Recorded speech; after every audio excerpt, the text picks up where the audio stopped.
sababu mimi na wewe hatujui tutakufa wapi, tutakufa vipi, na je tutapata nafasi ya kustiriwa kama hivi? Hatujui. Lakini Allah ametuwezesha sisi wachache katika wengi kuweza kumsiri ndugu yetu, tuseme alhamdulillah.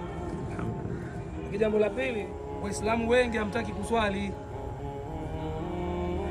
Tumeswali la asri pale, wengine wamekaa nje, na bahati mbaya Waislamu hataki kuambiwa kweli. Hapa mahala panahitaji maandalizi.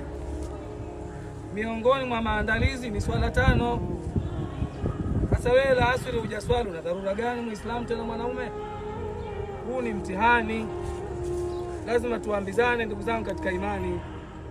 Hapa mahali usipachukulie poa, ni mahali pazito, ni mahali pagumu. Kama vile ambavyo uliona raha siku ya kuoa kwako, usiku wa kwanza wa harusi yako ulifurahi, na usiku wa kwanza kaburini una vituko. We kama uamini, subiri ufe. Tumekuwa na kawaida hatuamini mpaka kitu unachokiona. Hasa ngoja ufe, alafu hayo yanayosemwa utayaona. Sasa si bora ufanye kheri? Kama hakuna si basi vimekwisha. Sasa mbona ufanyi? Ukiyakuta wafanyaje? Waislamu tunaelewana vizuri? Fanya kheri, kama yanayoambiwa hayapo basi. Sasa ufanyi, ukiyakuta utafanyaje? Alqabru rawdhu min riyadhil janna, au ni shimo katika mashimo ya motoni. Wewe unayenisikiliza, kaburi lako litakuwa nini?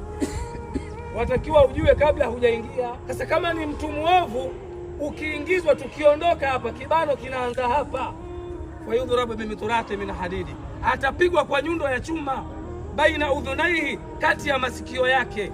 Fayasihu sayhatan, atapiga ukelele mmoja. Yasmauha man yalihi, kelele hizo watazisikia hao waliozikwa nao jirani zake. Ghaira thaqalaini, wasiokuwa watu na majini. Kwa nini? Falau sami'u, wangesikia la swaiqa, wangezimia. Hivi anaendelea hapa, tungekuwa tunayasikia, angebaki mtu hapa. Waislamu tuacheni maskhara, tufanyeni ibada, tufanye maandalizi.